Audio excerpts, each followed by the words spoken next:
জয় রাধে। একাদশী অর্থাৎ 2025 সালের মাঘ মাসের কৃষ্ণপক্ষের একাদশী শর্তিল একাদশী 25শে জানুয়ারি 2025 শনিবার এবং 26শে জানুয়ারি এই একাদশীর পারণ। আমরা ভগবান শ্রী হরি ভগবান শ্রীকৃষ্ণের মুখ থেকে এবার মাহাত্ম্য কথাটি শুনব। প্রশ্ন করছেন যে যুধিষ্ঠির মহারাজ, এই যে মাহাত্ম্য কথা শুনবো, ইহা ভবিষ্যত্তর পুরাণে বর্ণিত হয়েছে। ভগবান শ্রীকৃষ্ণকে শ্রী যুধিষ্ঠির মহারাজ প্রশ্ন করলেন, হে জনার্দন, এই যে মাঘ মাসের কৃষ্ণপক্ষের যে একাদশী তিথি, এই একাদশী তিথি সম্পর্কে আপনি কৃপাপূর্বক আমাদের আস্বাদন করান। আমরা সেই কথামৃত আমি জানতে অত্যন্ত আগ্রহী, এবং এই যে একাদশী, ইহা পালনের বিধি কি, ইহার মাহাত্ম্য কি। ভগবান শ্রীকৃষ্ণ অত্যন্ত প্রসন্ন হয়ে যুধিষ্ঠির মহারাজের উপদেশামৃত প্রদান করছেন যে, হে যুধিষ্ঠির মহারাজ, আপনার প্রশ্ন অত্যন্ত সুন্দর ছিল এবং আপনার সেই প্রশ্নের উত্তর আমি অবশ্যই আপনাকে দেব। তবে তার আগে একটি বিশেষ সুন্দর কথা জানিয়ে রাখি যে এক সময় ঋষি দালব্য পুলস্থ ঋষির কাছ থেকে এই প্রশ্ন করেছিলেন এবং এর বৃত্তান্ত সব পুলস্থ ঋষি সমস্ত বৃত্তান্ত বলেছেন যে এই যে মাঘ মাস, এই মাঘ মাসের মাহাত্ম্য কথা এখানে অত্যন্ত বিশেষভাবে বর্ণনা করা হয়েছে। মাঘ মাসে যদি কেউ ভগবান শ্রীকৃষ্ণের নিমিত্তে বা আপনার যারা যারা ইষ্ট আছেন তাদের নিমিত্তে সেই ভগবানের উদ্দেশ্যে আমরা যদি পূজা, জপ তপ ইত্যাদি ভগবত অর্পিত কর্ম করি, ভগবানের নাম গুণগান করি এবং ব্রাহ্মণকে স্বর্ণ, কলসপূর্ণ জল, ছত্র ইত্যাদি প্রদান করি, তাহলে আমাদের সার্বিক মঙ্গল এবং করুণা নিধান ভগবান সে অত্যন্ত প্রসন্ন হন এই কর্মের দ্বারা। কারণ ব্রাহ্মণ এবং গো এটি ভগবানের অত্যন্ত প্রিয়, তাই এই প্রকার বিধানের বর্ণনা করা হয়েছে। এখন হে জনার্দন, হে যুধিষ্ঠির মহারাজ, আমি আপনাকে সেই কথামৃত আস্বাদন করাবো যাহা ভবিষ্যত্তর পুরাণে বর্ণিত হয়েছে এবং এই কথা আমি ইতিপূর্বে নারদকে বর্ণনা করেছি।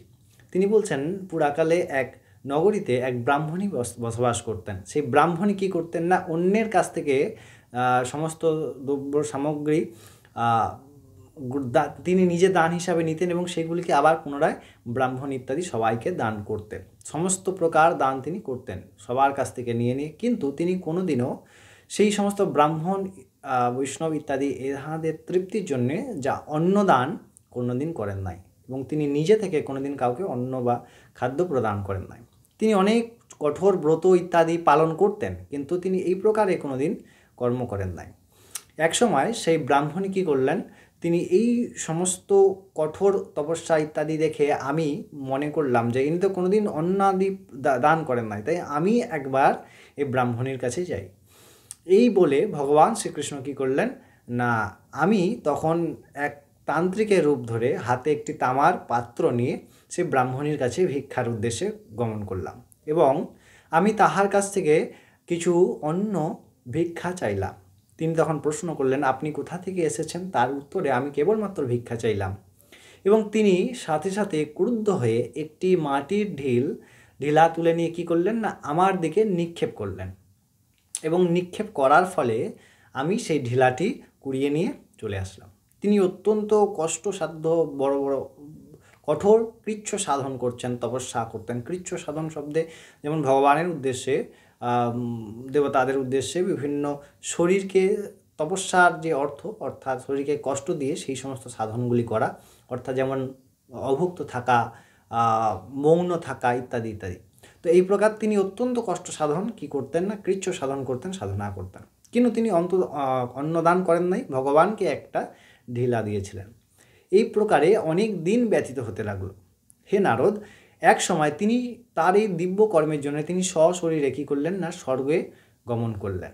যেহেতু তিনি সমস্ত জল, স্বর্ণ, ছত্র ইত্যাদি ইত্যাদি দান করেছেন এবং আমাকে সর্বোপরি একটি মাটির ঢিলা প্রদান করেছিলেন, সেহেতু তিনি একটি স্বর্গে সুন্দর ঘর পেলেন, সম্পূর্ণ ঘর সুন্দর।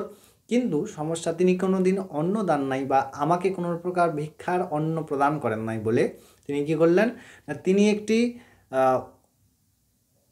খাদ্যদ্রব্যবিহীন ঘর পেলেন। অর্থাৎ সেই ঘর তো ছিল খুব সুন্দর, কিন্তু সেখানে কোনো খাদ্যদ্রব্য ছিল না।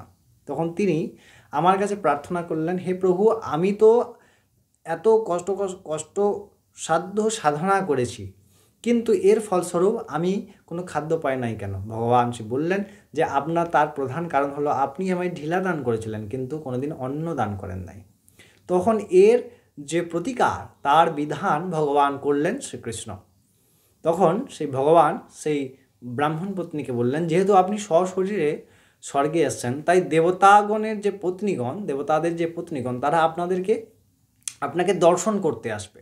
তারা বাইরে যতই ডাকুক আপনি কিন্তু দরজা খুলবেন না, এবং দরজা ততক্ষণ খুলবেন না যতক্ষণ না তাদের কাছে আপনি একটি বর প্রার্থনা করছেন। কি না, শর্তিলা একাদশী যাহা পুণ্য, একাদশী করলে যে পুণ্যটি হয়, অর্থাৎ যখন আমরা সকাম উপাসনা, এইখানে খুব সুন্দরভাবে বুঝতে হবে, এটি সকাম ভাবের কথা হচ্ছে, নিষ্কামভাবে এর কোনো প্রকার বিধান নাই, নিষ্কাম ভগবত প্রাপ্তির হেতু।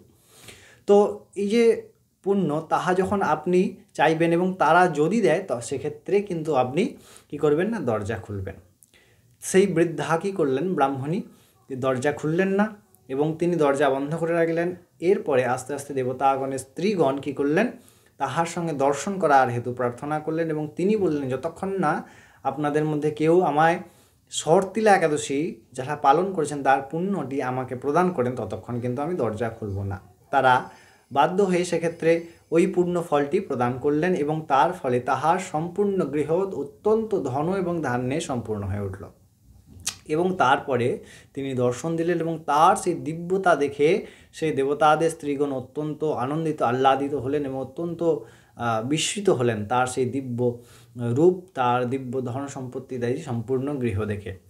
এই যে সম্পূর্ণ কথামৃত, ইহা ভবিষ্যত্তর পুরাণে আছে, ভগবান শ্রীকৃষ্ণ যুধিষ্ঠিরকে বলছেন এবং এই কথা তিনি আগে নারদকেও বলেছিলেন। তো আমরা সম্পূর্ণ যে একাদশীর মাহাত্ম্য কথা দেখলাম, একটি একাদশীর বিশেষ ফল বা মাহাত্ম্য আছে। এবার আমাদের যে কর্তব্য তা হচ্ছে ভগবানের উদ্দেশ্যে নির্দিষ্টভাবে আমরা এই একাদশী সঠিকভাবে পালন করি এবং তাহা ভগবানের নিবেদন করি। যখন আমরা ভগবানের নিবেদন করব, তাহা নিশ্চয়ই আমাদের পরম কল্যাণ বিধান করবে এবং তাহাই একমাত্র আমাদের মঙ্গল বিধান করবে। আপনারা অনেক ভালো থাকবেন, আনন্দিত থাকবেন। প্রত্যেক দিন আমাদের শ্রীমদ্ ভগবদ্ গীতা অমৃত আস্বাদন করুন, আমাদের সঙ্গে জুড়ে থেকে সাবস্ক্রাইব করে এবং অবশ্যই নিজে একাদশী করুন, বাড়ির সবাইকে একাদশী করতে সাহায্য করুন, নিজের বন্ধুবান্ধবকে এই ভিডিওটি শেয়ার করতে ভুলবেন না। আপনারা অনেক ভালো থাকবেন, আনন্দিত থাকবেন। ততক্ষণ জয় রাধে, জয় নিতাই চৈতন্য।